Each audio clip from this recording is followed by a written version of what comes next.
this is Ladarion, and this is a brand new YouTube video.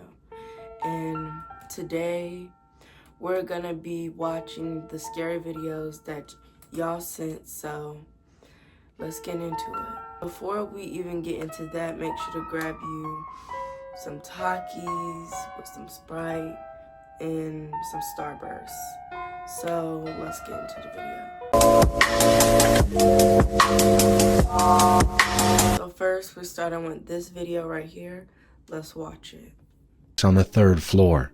I don't usually get visitors, and when I do, it's just my aunties and cousins coming over. On this particular day, I was lying on my bed, watching YouTube as usual. I don't have a phone anymore since it gave me a lot of trouble and then stopped working permanently. Anyway, after watching YouTube, I got up to greet my stepdad as he came home from work. After greeting him, I went back to my room where my brothers were on their bunk bed. I shared a room with them, so I never had privacy of my own. As I was looking around, my brother suddenly said he heard knocking on the door. It was dark out, and I didn't believe him at first. Since I hadn't heard it, I shrugged it off. You share a room with your brothers? What? Anyway, let's just get back into the video. I told him to sit back down on the bed. I'm the oldest, and I didn't want my younger brothers opening doors for strangers. I walked up to the door. There was a chair right next to it. For some reason, I didn't want the person knocking to know anyone was home. So I didn't move the chair in front of the door to look through the peephole. Instead, I climbed onto the chair, leaning close, almost falling as I tilted my body to look. And that's when the fear hit me. I won't forget what I saw through the peephole. It was a masked man wearing a blue raincoat, almost like some kind of government worker. He was standing slightly slanted to the side, but what terrified me most was the gun. He held it right up to the peephole, almost as if he wanted whoever was looking to see it. Heart racing, I slowly stepped down from the chair. I slipped off my slides so they wouldn't make a sound. I turned to my brothers and gestured with my hand, shaping a gun, warning them to be silent. I quickly shut off all the lights and ran into my stepdad's room to tell him what I had just seen. What made it worse was that right before the man came, the electricity went out, and the internet too. That made it feel even scarier. My brothers ended up coming into my stepdad's room as well. We used the flashlight on his phone since the ceiling light in his room didn't work. The knocking continued. My stepdad wanted to check the peephole himself, but I wouldn't let him.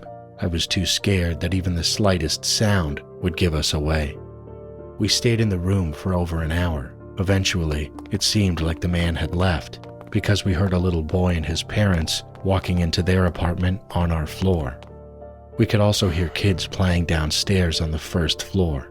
That was when I finally called my mom and asked if we could go to my aunt's house. Without telling her what had happened, we left in a hurry. I never saw that man again, but the thought still terrifies me. What if I had let my brother open the door? Okay, first, what I want to say is that animation was, I give it a 7 out of 10 because it was good. It was really good. But yeah, so second animation.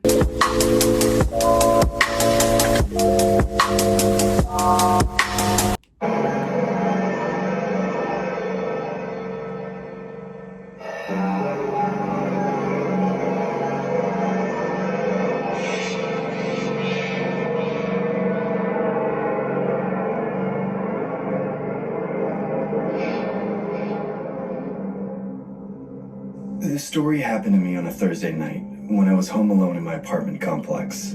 I live with my roommate Josh, who was usually out with his girlfriend, so that gave me the luxury of having the place to myself.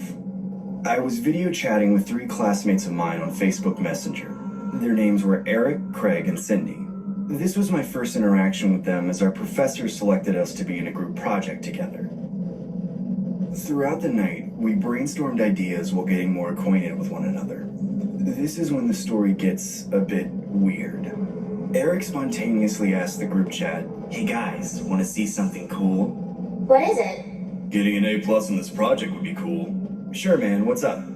Eric sends the group chat a photo. I click the chat icon and see a disturbing image of a woman with her arms and legs missing. What the hell? Ew! Why are you sending us this? Dude, where the hell did you get that photo? I'll tell you, but you guys really need to keep this a secret. Promise me you won't tell anyone. This isn't marketing related, but okay, I guess. Sure, dude.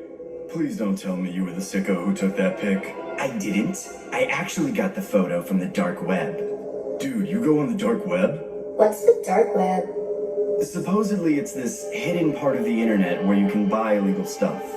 I personally wasn't that educated about the dark web, but I did hear rumors about it growing up. I've always acknowledged the existence of these kinds of things growing up, but I was still unaware as to what potential atrocities lie within the online world. Eric then says, yeah, I just recently started getting into it. I found a photo from one of the forums I came across called... Why are you going on the dark web in the first place? They can track your address. They could...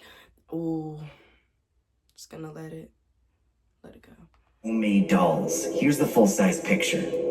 He then sends us the exact same photo, except this time it had a description box next to it with the title, Doll Number 20. Why the hell, of all people, did I have to be in a group project with this weirdo? The details in the description stated inhumane acts that can be performed on the victims before being shipped to their buyers.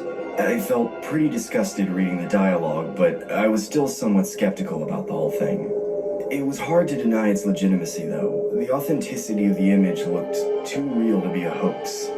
To be honest, this looks photoshopped. I don't know. It looks pretty real to me. Dude, that's disgusting. Why do you even go on sites like that? Well, I only go on it occasionally. Midway through Eric's sentence, a random user joins the video chat. Who's that?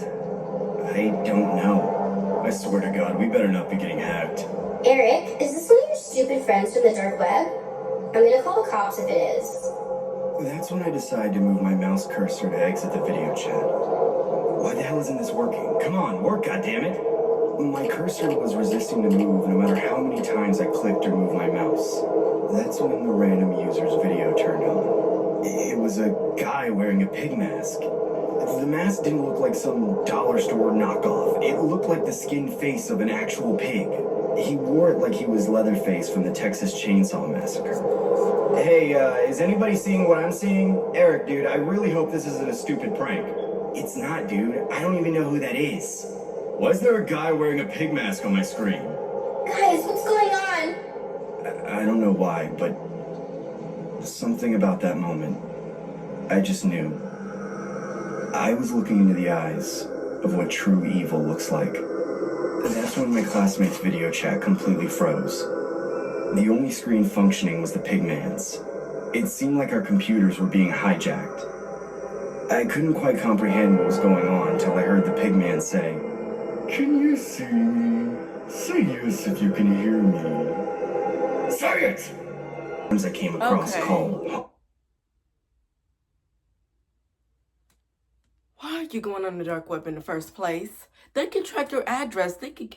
Oh, just gonna let it. It's a routine. I just want something new and fresh, you know? Something vibrant that will make me feel alive again. I just need a new doll.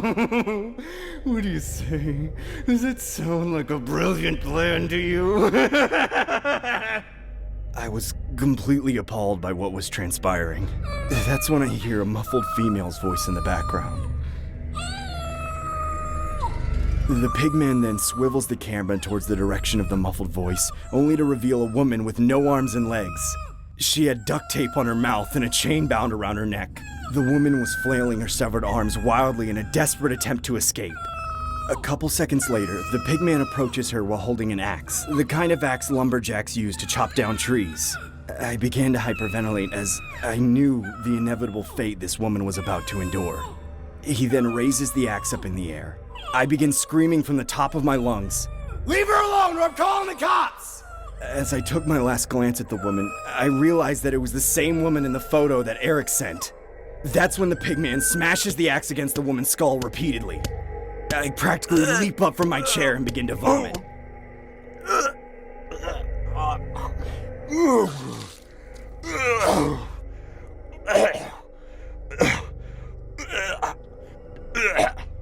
This sadistic display was unbearable.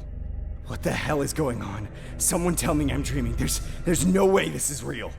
I look back on the screen, only to see nothing. Like the whole thing was just a bad dream, or a figment of my imagination. What the hell just happened? I know I'm not going crazy.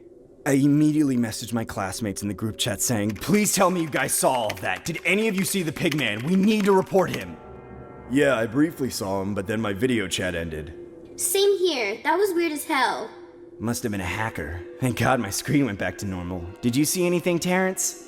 I respond as nonchalantly as I can, saying, yeah, basically what you guys saw. I think it's best that we just put this behind us and move on from here, you know? I didn't know if that was the right decision. I didn't want to further escalate the situation. Acknowledging the pigman's existence was one thing, but going into further detail about afterwards just felt unnecessary. This is the part where... So thank y'all for watching. We finally made it to the